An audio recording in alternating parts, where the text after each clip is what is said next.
خصوصی مہمان صاحب اللہ تعالیٰ ان کے گھر پہ گھروں پہ خصوصی ضابط و نزول میں پیر صاحب سے گزارش کروں گا وہ اپنے پیغام اور دعا سے اعوذ باللہ من الشیطان الرجیم بسم اللہ الرحمن الرحیم. دعا سے پہلے دو تین باتیں زیادہ وقت نہیں ہوگا آپ کا. میں آپ بخوبی جانتے ہیں کہ یہ تاریخ فیضان صوفیہ کے زیر تمام تقریب سعید منعقد ہوئی ہے.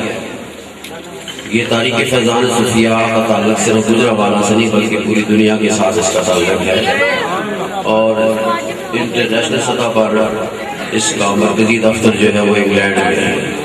دنیا بھر میں اس کی خدمات موجود ہیں. اللہ تبارک و تعالیٰ اس کے ساتھ وابستہ تمام افراد ارکان معاونین پر اپنا فضل و کرم جاری و ساری رکھے. یہاں کی تاریخ فیضان سے وابستہ تمام افراد اور احباب کو آج کی اس نافل نات کی کامیابی پر میں صمیم قلب کے ساتھ مبارکباد پیش کرتا ہوں.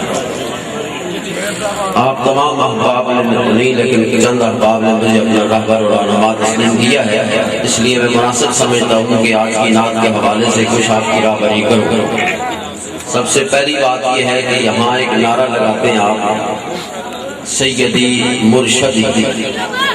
یہ لفظ مرشدی نہیں ہونا چاہیے، مرشدی ہونا چاہیے. مرشد کا مطلب ہوتا ہے مرید. آپ حضور کی ذات کے بارے میں کہتے ہیں سیدی اے میرے سردار اور مرشدی اے میرے مرید. یہ لفظ نہایت تک آمیز ہے اور برا لفظ ہے. حضور کی ذات کو اپنا مرید قرار دے کوئی آدمی، آپ یہ علم معلومات کی بنیاد پر آپ کہتے ہیں. آپ کو چونکہ علم نہیں تھا، اب علم ہونے کے بعد اگر کوئی آدمی کہے گا تو میں گنہگار ہوگا. تو مرشدی لفظ نہیں ہے، مرشدی ہے. سیدی مرشدی اے میرے سردار اے میرے رہبر و رہنما. تو مرشد کہیں گے تو اپنا مرید کہیں گے اور خود رہنما بنیں گے نبی کے. اور ہم نبی کے رہنما نہیں، ہم نبی کے ارادت مند ہیں. نبی ہمارا آقا ہے اور رہبری ہمارا کرنے والا ہے. اس لیے اس لفظ کی خصوصی پہچان آپ کو ہونی چاہیے، مرشدی. دوسری بات یہ ہے کہ ادب و احترام کو ہمیشہ آپ ملحوظ خاطر رکھا کریں. دیکھیں آپ کی نعت کی یہ محفل جو ہے یہ کامیابوں کا عمران اس وقت ہے.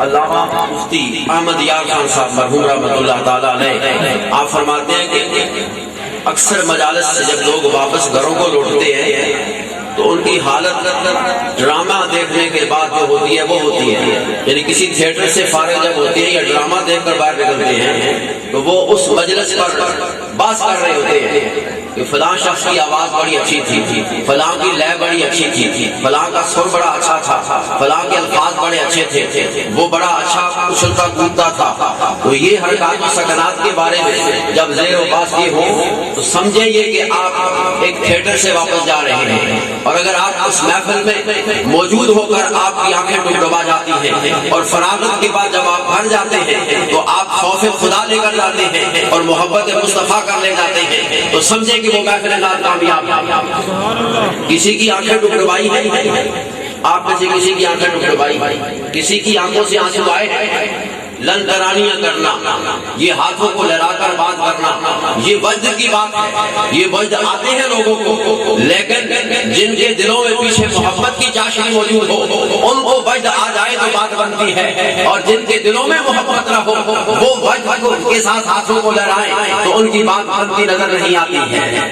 آپ کے جسموں پر ایسا لباس موجود ہو جن میں خواتین کی تصویریں موجود ہو اور وہ چھینے لہرا رہے ہو محفل کے اندر تو یہ ادب کے خلاف بات ہے. اس سے تمہارا آقا راضی نہیں ہوگا بلکہ تم محفل سے خالق کائنات کو اور اس کے محبوب کو ناراض کر کے جاؤ گے. پھر دوستو اپنی محفلوں کو آداب سے خالی کبھی نہ رکھو، آداب کو ملحوظ خاطر رکھو. تم چاہتے ہو کہ تمہاری یہ محفل گنبد خضرا کے مقیم کے سامنے پیش کی جائے تو پھر محبت کے ساتھ اس کو پیش کیا کرو. یہ جتنی غلطیاں کوتاہیاں ہیں میرا حق بنتا ہے، میں آپ کا مرشد اور رہنما ہوں. اس اعتبار سے میں اگر یہ بات یہاں بیان نہ کروں تو میدان محشر میں مجھے پوچھا جائے گا کہ تم وہاں رہبر بن کر بیٹھے ہوئے تھے اور تمہارے سامنے یہ کوتاہیاں غلطیاں ہو رہی تھی، تم کیسے رہبر اور رہنما؟ اس لیے مناسب یہ ہے کہ آپ کی محفل ماشاءاللہ ہر دفعہ عروج پر جا رہی ہے. پروردگار عالم نے اپنے محبوب کے بارے میں فرمایا وَلَلْآخِرَةُ خَيْرٌ لَكَ مِنَ الْأُولَىٰ. اے محبوب ہر آنے والی ساتھ آپ کی ذکر میں بلند و برتر ہوگی, اعلیٰ و اعلیٰ ہوگی. میں کہتا ہوں یہ تو حضور کے ذکر کی محفل کی بات تو اپنے مقام پر ہے, وہ بلند ہوتی چلی جاتی ہے. ہر سال محفل میلاد میں محفل نعت میں اضافہ ہو رہا ہے, گھر گھر حضور کا ذکر ہو رہا ہے, اور جو حضور کا ذکر کرنے والے ہیں ان کے مقام پر تو بلندیاں آتی چلی جا رہی ہے.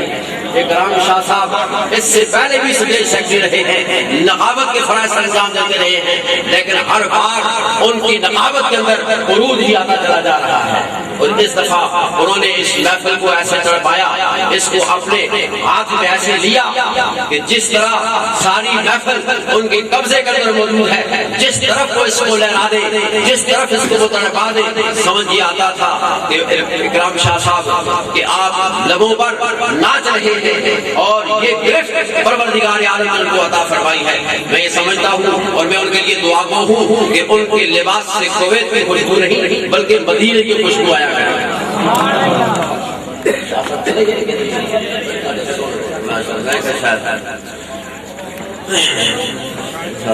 میں چاہتا ہوں کہ مدینے کی خوشبو یہاں سے پھیلے اور آپ کے یہ مبارک الفاظ اللہ کی بارگاہ میں قبول ہو.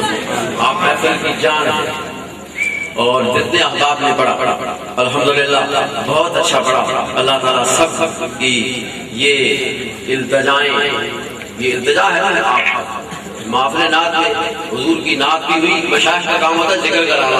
آپ خان ذکر بھی کرا دیتے ہیں تو باقی تو بچتے کچھ نہیں ہے, ذکر بھی کرا دیا, نعتیں بھی پڑھ دی, تلاوت بھی ہوگی. شاہ صاحب نے گھنٹوں تقریر بھی فرما دی ہے. اب تقریر کے لیے بھی کچھ نہیں بچا, ذکر کے لیے بھی کچھ نہیں بچا, نعت بھی آپ نے سن لی ہے. تو اب بات دعائی کی, اور دعائیں والوں کا مغز ہو جاتا ہے. اکثر لوگ چلے جاتے ہیں, انہیں چاہیے کہ وہ دعا میں ضرور شریک ہوا کریں, اور دعا کے بعد پھر جا کر سونا نہیں ہے. آپ نے حضور کی محبت آپ کے دلوں میں ہے تو حضور نے فرمایا کہ نماز کو قائم کرو. قرآن نے بھی کہا اور حضور نے بھی کہا کہ نماز میری آنکھوں کی ٹھنڈک ہے. تو صبح کی نماز پڑھ کر جب سوئیں گے تو پھر حضور کو بھی ٹھنڈک عطا کریں گے. پھر پتہ چلے گا کہ آپ کے دلوں میں حضور کی محبت موجود ہے. نوجوانوں سے میری خصوصی التماس ہے کہ آپ اپنے لباس پر نظر رکھیں, اپنی حرکات و سکنات پر نظر رکھیں, اپنے چہرے مورے پر نظر رکھیں, اور اپنی اداؤں کو ایسا بنائیں جو ہر ایک کو معبود ہو.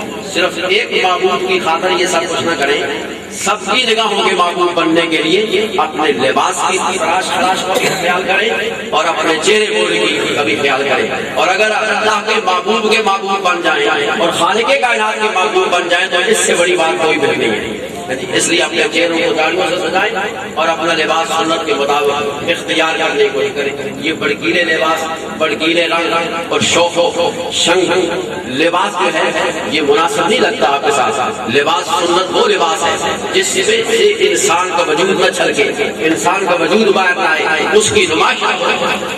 لباس ہر ایک پہننا جائز ہے, پینٹ بھی پہن سکتے ہیں, شرٹ بھی پہن سکتے ہیں, کوئی بھی چیز پہن سکتے ہیں, لیکن اس سے آپ کے وجود کے وہ اعضاء مخصوصہ جو ہے وہ ظاہر نہیں ہونے پائے. ایسا لباس اختیار کیجیے.